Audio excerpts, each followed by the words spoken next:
بسم اللہ الرحمن الرحیم۔ السلام علیکم دوستو، میرا نام ہے عبدالستار اور آپ دیکھ رہے ہیں ٹیوٹر آن لائن۔ تو junior technician vaccinator BPS6 junior technician بھی سے کہتے ہیں، اور ویکسینیٹر جو کامنلی ہم اس کو ہر زبان خاص و عام پر سنتے ہیں۔ تو EPI سندھ ہیلتھ ڈپارٹمنٹ کی ویکسینیٹر کی جو جابس آئی تھی اس میں بہت سارے لوگوں نے اپلائی بھی کیا تھا، اور اسی پر میں نے 2 ویڈیوز پہلے ہی اپلوڈ کر دی ہیں۔ ویڈیو نمبر 1 میں ہم نے انٹروڈکشن ٹو EPI، یعنی EPI جو ہے وہ کیا ہے اور کب پاکستان میں وہ آئی تھی، اور سندھ میں کب انہوں نے فنکشنل جو ہے اپنا پروسیس کیا تھا۔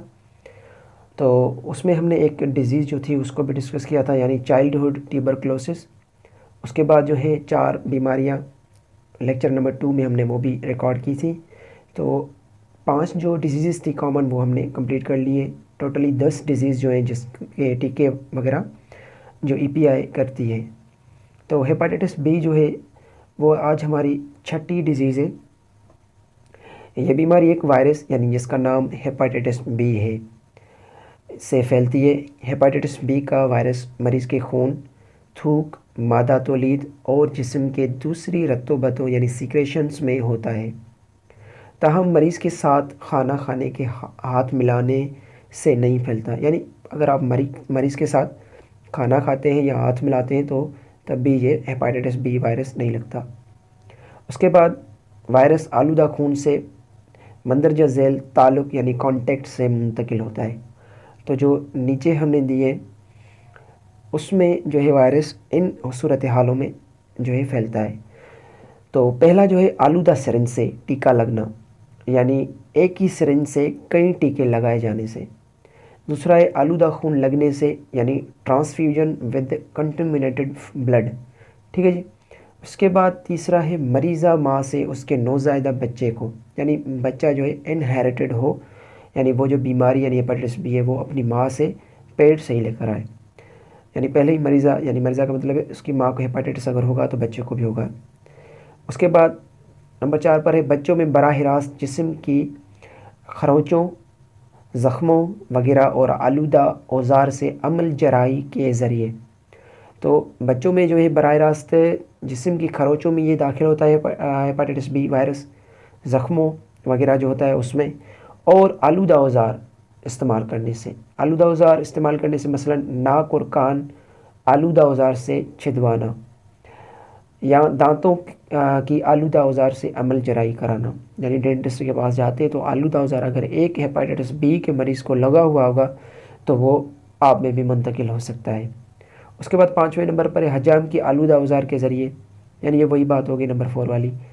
اور نمبر 6 میں مریض سے غیر محفوظ جنسی تعلق کے ذریعے، یعنی اگر مریض ہیپاٹائٹس بی کا اور آپ اس سے اگر جنسی تعلقات رکھتے ہیں اور غیر محفوظ طریقے سے رکھتے ہیں تو آپ میں بھی داخل ہونے کا خدشہ ہوتا ہے۔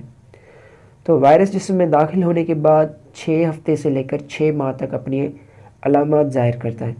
تو MCQs ایسے بھی آ سکتا ہے کہ جو ہیپاٹائٹس بی وائرس ہوتا ہے وہ کتنے عرصے میں اپنی علامات ظاہر کرتا ہے، تو وہ 6 سے لے کر یعنی 6 ہفتوں سے لے کر 6 ماہ تک۔ اس کے بعد ہماری جو نیکسٹ ڈیزیز ہے، ڈیزیز نمبر 7 ہے گردن توڑ بخار اور نمونیا، یعنی میننجائٹس اور نمونیا۔ یہ جو ہے چھوت کی ایسی بیماری ہے جو ایک بیکٹیریا، اوپر ہم نے پڑھی تھی ہیپاٹائٹس بی، وہ وائرل ڈیزیز ہے۔ ڈیزیز میں 2 جو مین کائنڈس ہوتے ہیں، وائرل اور بیکٹیریل ڈیزیز۔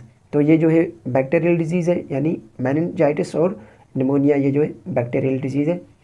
تو یہ بیکٹیریا کون سا ہوتا ہے؟ ہب بیکٹیریا سے پھیلتی ہے۔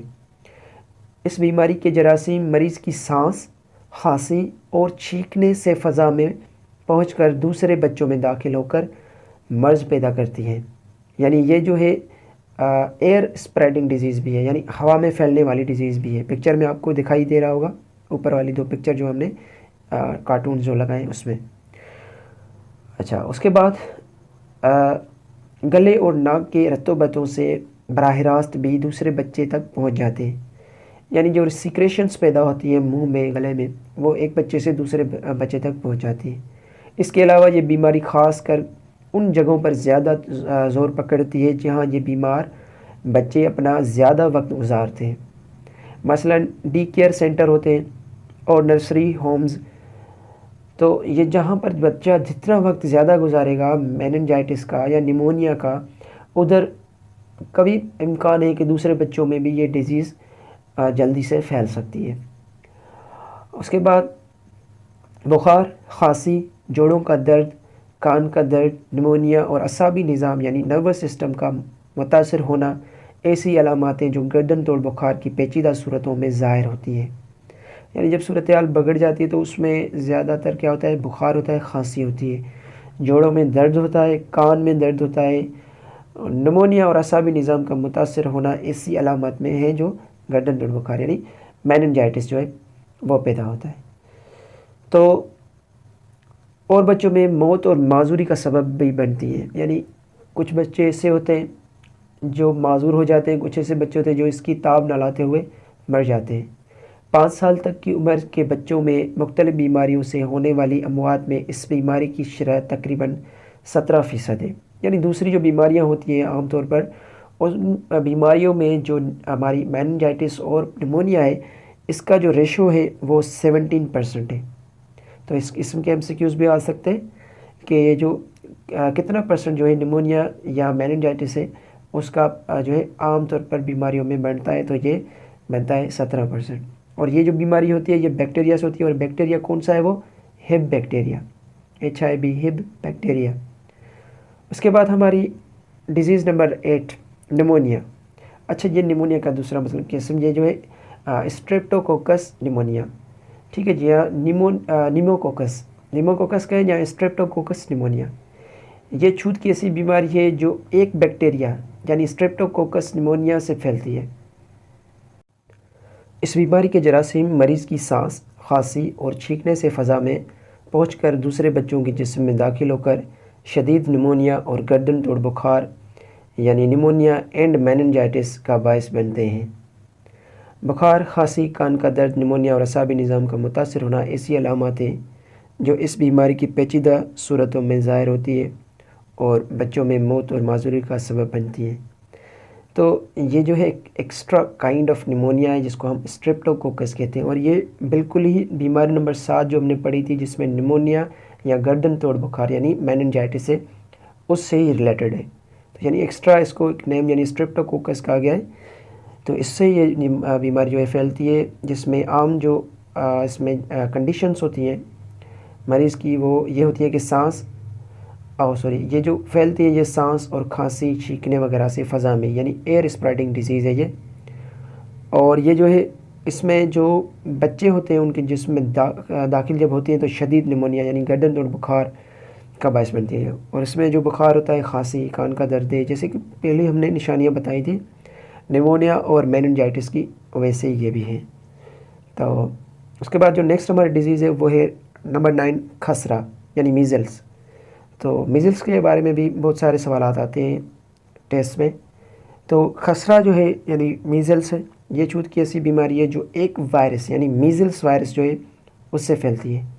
اس بیماری کے جراثیم مریض کی سانس اور کھانسی کی وجہ سے فضا میں پہنچ کر دوسرے بچوں میں داخل ہو کر مرض پیدا کرتی ہے، یعنی جیسے کہ ہم نے اوپر پڑھا تھا میننجائٹس اور اس کے علاوہ نیمونیا، تو اسی طرح یہ بیماری جو ہے میزلس یعنی خسرہ یہ بھی پھیلتی ہے، یعنی ایئر اسپریڈنگ ڈیزیز ہے یہ۔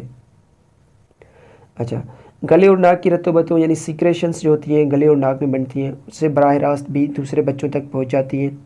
شروع میں بچوں کو معمولی بخار، ہلکا سا بخار ہوتا ہے، آنکھوں کا سرخ ہونا، آنکھیں جو ہے وہ لال ہو جاتی ہیں، زکام ہونا، کھانسی وغیرہ ہوتا ہے، ٹھیک ہے جی۔ اس کے بعد پھر تیسرے سے 7ویں دن یعنی 3 سے 7 دن یعنی 7ویں دن پر اور پھر سارے جسم پر سرخ رنگ کے دانے ظاہر ہونا شروع ہو جاتے ہیں، چھوٹے چھوٹے سرخ دانے یا دبے جو ہیں وہ آنا شروع ہو جاتے ہیں۔ منہ میں ایک خاص قسم کے دبے ہو جاتے ہیں جن کو ہم کہتے ہیں کاپلک اسپاٹس۔ کاپلک اسپاٹس جو ہے وہ کس میں، یعنی منہ میں ایک سرخ دھبے یعنی جیسے جسم پر ہو جاتے ہیں ویسے ہی منہ میں بھی ہو جاتے ہیں۔ نیمونیا، دست، کانوں کا خراب ہونا اور اعصابی نظام یعنی نروس سسٹم کا متاثر ہونا ایسی علامات ہیں جو خسرے کی پیچیدہ صورتوں میں ظاہر ہوتی ہیں۔ جب خسرہ کی جو بیماری یعنی میزل سے جو اپنی عروج پر پہنچتی ہے تو پھر یہ بیماری جو ہے علامات ظاہر ہونا شروع ہو جاتی ہیں۔ اور بچوں میں موت اور معذوری کا سبب بنتی ہے. یعنی اوورآل جو بھی ہم نے ڈیزیزز ڈسکس کیے ہیں، ڈیزیز 1 سے لے کر ڈیزیز 9 تک ابھی جو ہم ڈسکس کر رہے ہیں، یہ ساری جو بھی ہیں اس میں مطلب 2 باتیں عام ہیں. یا تو یہ بچے کو معذور کر دیتی ہیں، یعنی اس کو ڈسیبل کر دیتی ہیں کسی بھی طرح سے، یا بچے کو جو ہے موت تک پہنچاتی ہے. اس کے بعد نیکسٹ ہے ڈیزیز نمبر 10، دست یا اسہال، ڈائریا جس کو ہم کہتے ہیں. اس کو ہم روٹا وائرس بیماری، یعنی دراصل دست یا اسہال کی بیماری ہے، روٹا وائرس اس کو ہم کہتے ہیں، جو کہ روٹا وائرس کی وجہ سے ہوتی ہے. روٹا وائرس سے آنتڑیوں پر اثر انداز ہوتا ہے اور بچوں میں دست یا اسہال کی بڑی وجہ بنتا ہے. روٹا وائرس فضلے، پاخانے اور منہ کے درمیان رابطے کی صورت میں پھیلتا ہے. یعنی فضلے، گند کچرا یا پاخانے اور منہ کے درمیان، یعنی منہ سے جو بھی چیز، مطلب ایک آدمی نے جو پانی پیا یا جو چیز کھائی اس کے ذریعے بھی پھیلتا ہے.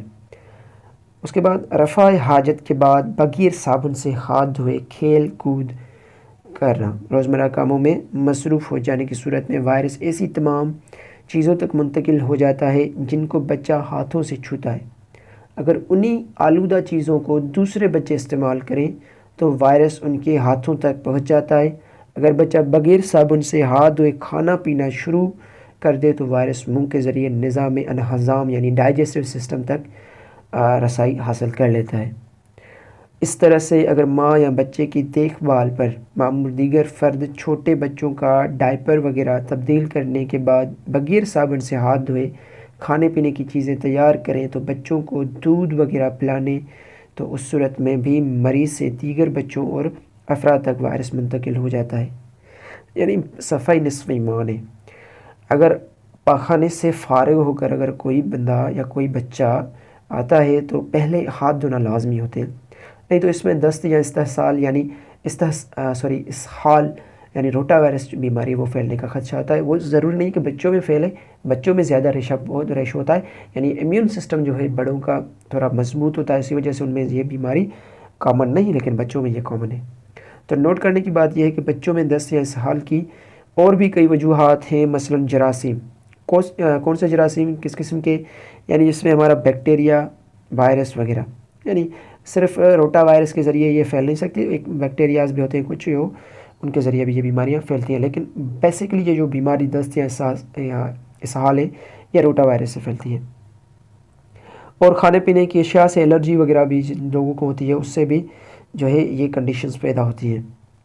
بیماری کی علامات یعنی بخار، الٹی یا کہ پتلے پانی جیسے پاخانے، پیٹ میں درد، بر وقت مناسب اقدام نہ کرنے سے بچے میں پانی کی شدید کمی یعنی ڈی ہائیڈریشن پیدا ہو جاتی ہے اور موت بھی واقع ہو سکتی ہے. یعنی اس کنڈیشن میں موت بھی واقع ہو سکتی ہے. اور زیادہ تر بچے جو ہوتے ہیں جو کمزور ہوتے ہیں جن میں ڈی ہائیڈریشن پیدا ہو جاتی ہے تو وہ مر بھی جاتے ہیں. تو آج یہ 10 جو ڈیزیزز ہم نے ڈسکس کیے ہیں ویڈیو نمبر 1 سے لے کر ویڈیو نمبر 3 تک، یعنی 3 جو لیکچر ہم نے وہ کمپلیٹ کیے ہیں، تو اس میں ان کو ڈسکس کیا تھا. اب جو نیکسٹ ویڈیوز آئیں گی اس میں ہم ان کی جو ویکسینز ہیں ان کو بس ایکسپلین کمپلیٹلی کریں گے انشاءاللہ. تو ویڈیو اگر پسند آئے تو ویڈیو کو لائک کر دیں، دوستوں کے ساتھ بھی شیئر کریں، اور اگر آپ چینل پر نئے ہیں تو کائنڈلی سبسکرائب کر دیں، ساتھ ہی بیل کے آئیکن کو دبا دیں تاکہ ہر نئی آنے والی ویڈیو آپ کو بآسانی مل سکے. تو ملتے ہیں نیکسٹ ویڈیو میں. اللہ حافظ.